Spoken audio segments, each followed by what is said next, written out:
You ready? I'm ready. Okay. Welcome back to the Soil of Iowa show today, guys. My next guest is one of my coaches, um, Rochelle. How are you doing today, Rochelle? I'm doing great. How are you? Good, good. So question one, how did you get involved with powerlifting and Special Olympics? Great question. Um, I own and run the first CrossFit gym in all of Oregon. And so powerlifting is a big part of CrossFit. And I had set a goal many years ago to get a two-time body weight deadlift. And that was kind of my introduction, along with CrossFit style workouts, WODs, they call them, workouts of the day. And then in 2020, I had a client who ended up very sick with cancer and she had to have surgery. So I said, well, let's set a goal for you to compete in powerlifting so that when you come back, we have a number that you can hit instead of focusing on weight loss. We'll focus on your health, on getting as strong as you can. She ended up passing away in 2021 and she was sick 2020. So in September of 2020, me and a few of our friends from the gym went to our first powerlifting meet and I've been powerlifting ever since.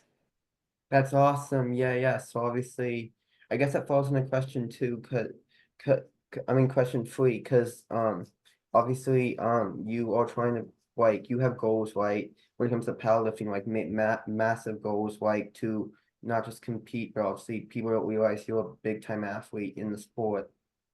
Yeah, And that's your correct. your goals are to get some more. I mean, I guess what are question two kind of falls in. What are your personal weightlifting goals? So my big goal for 2025 is to get a 200-pound bench press, which will be in the USPA. It will be a world record. I currently hold the world record in my age and weight class. Um, and so that'll be exciting to do it a second time. And then 200 pounds is it just seemed like such a scary big number for someone my size, but now it's within shooting range. You know, I can almost get there. I can touch it. It's so close. Yeah. And then my back squat, I'm pretty close to that world record as well. It might not happen in 2025. I'm thinking probably closer to 2026 for my back squat.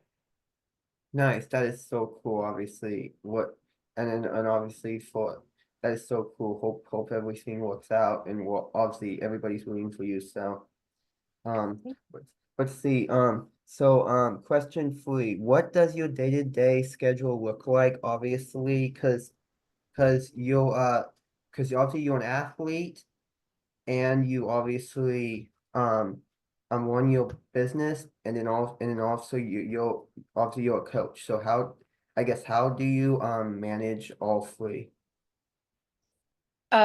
With a calendar. Everything that we have to do has to go on the calendar. So we schedule our clients on the same calendar, just color coded. I schedule my workouts on the calendar so that I know when I'm working out and my husband knows when I'm working out. And then running the business, I put everything in there because I'm also doing that year-long course. So I put everything in there from when I'm going to study to when I'm going to clean the house. Everything is very regimented. Um, it's not natural for me to live my life this way, but I do find that it keeps me from feeling overwhelmed when I know, okay, I've slotted time for this, so I can go work out because I've already put it into my calendar. Nice, nice, and obviously that's awesome. And then obviously kind of a follow-up question. What does he I guess since we're on this, what is your day, what does it look like as a coach?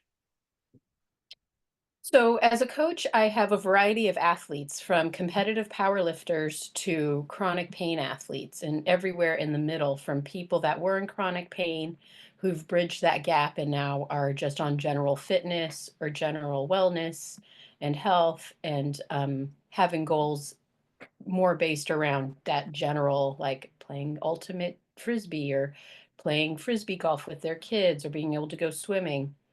And since I have that wide variety, in my day, I have to do a lot of programming ahead of time. So sitting down and writing the workouts that I'm going to be doing with my athletes for that day. Um, and then they do a lot of checking in. So whether it's a text message or usually it's just a text message, or they'll call me if they have a big pain or something. And I'll talk to them really quick and adjust the workouts for what their needs are for that day. Nice, nice. And obviously question 5, what are some of your highlights from, so what people don't know is we both competed at Special Olympics. This is my coach, obviously, at regionals.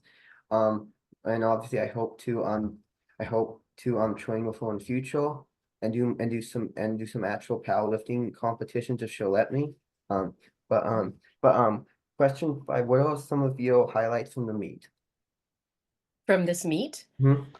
oh man, there were so many wins. It was hard not to just break down into tears multiple times in that day. I think one of the biggest ones was Nathaniel getting first place in that bench press because he worked so hard to improve Mhm. his legs. Wasn't that just a That big was emotional? amazing. Yeah, that was really cool. Danny pulling that 315 was big.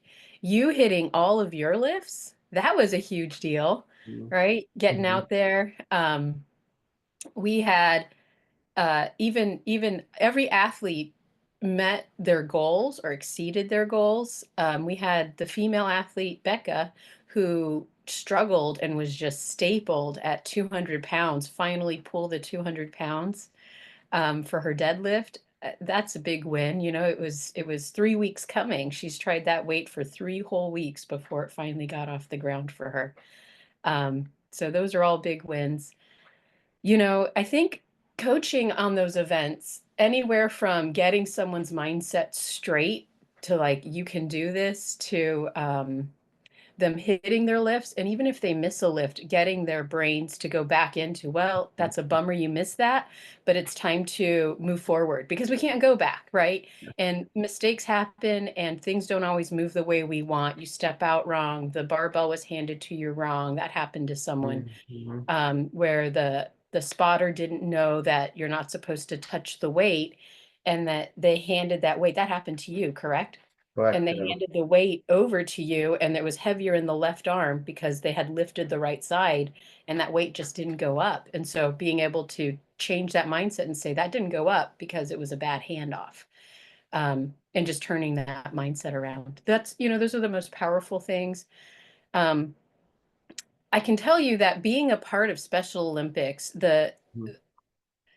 because everyone there has worked so hard on positive self-talk, I Mhm. just find that the positive self-talk and the athletes are so much faster to change their mindset when something doesn't go their That's way. And true.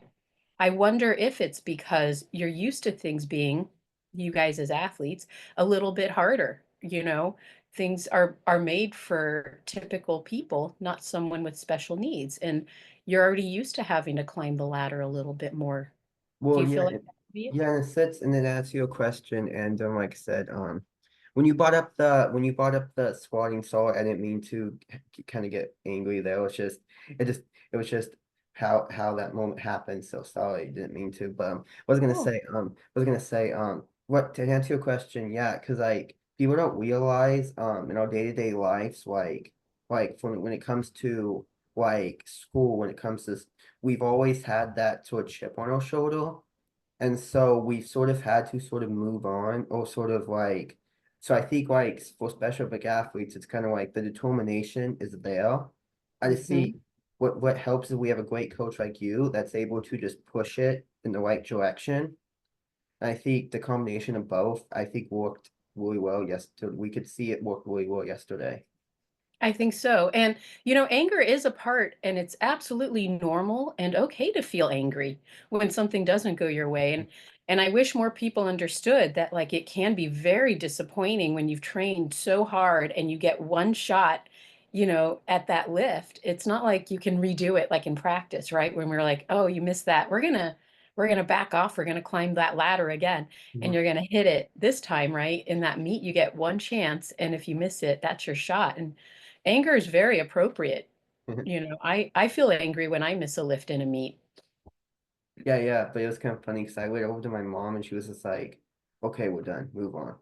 Exactly. It was like, but I think that's what I needed that from that I think that's what a great athlete needs is if you, and I want to get your opinion on this, like a great support system that's not going to let you sort of go backwards. Essentially, it's like gonna heal you out, gonna let you vet, but then it's gonna be like, okay, we're done. That's exactly it, right?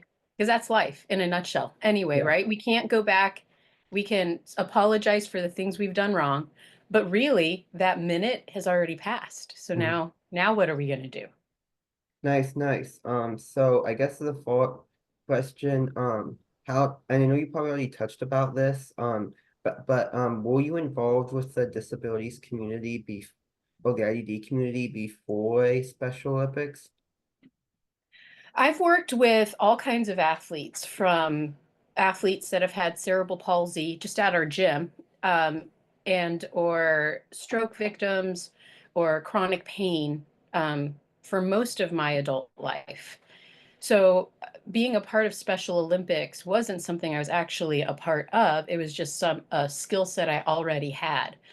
I'm also a school teacher, and so you learn to work with athletes and students who have disabilities, right? Whether it's something like ADHD or someone born with cerebral palsy, right? You've got autism even in normal classrooms, right? So you have this big spectrum of students you work with, and then same thing with athletes, right?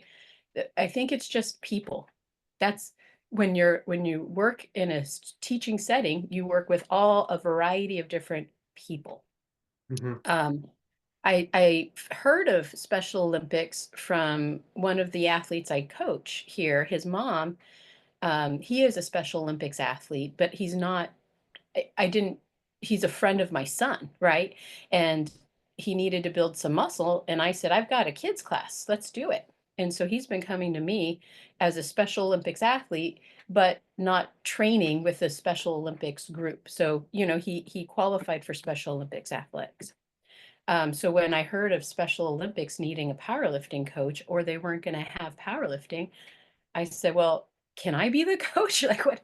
I don't understand. What do you mean these athletes aren't going to have a team? That's the silliest thing I've ever heard." So that's when I just stepped up. It was a no-brainer for me. I already knew I could coach you guys. That wasn't ever going to be a question mark. That's amazing, yeah. And then I was gonna say you also do you also well, not what's it called, not co you also you're also a ref, right? You also, if you I hit, am. okay. Yeah. Yeah, so I ref for the USPA. I'm just a state ref, which is the first level of ref you can have, or be. And so I'm just at that state level right now. But becoming a ref really improved me as a coach, understanding the rules better, how to better help my athletes. Where to push, where not to push. Yeah. Nice, nice. Let's see. Yeah, it's kind of all the questions I have. But obviously, yeah, thank you so much for being a part of the Story of Iowa show, obviously. And hope to work with you in the future outside of Special Olympics. So Yeah, I hope to have you here. That would be great to yeah, get you. like I said, just reach out. You can either reach out to me or my mom, and then whenever you want me to come to your gym, because I would love to. So Yeah, let's get that started. and can't wait for the thing in May. So Yeah, May the just, 3rd, I yeah, believe. just reach out whenever you're ready. So I will. Okay, Sawyer, thank you. all right, bye. Bye.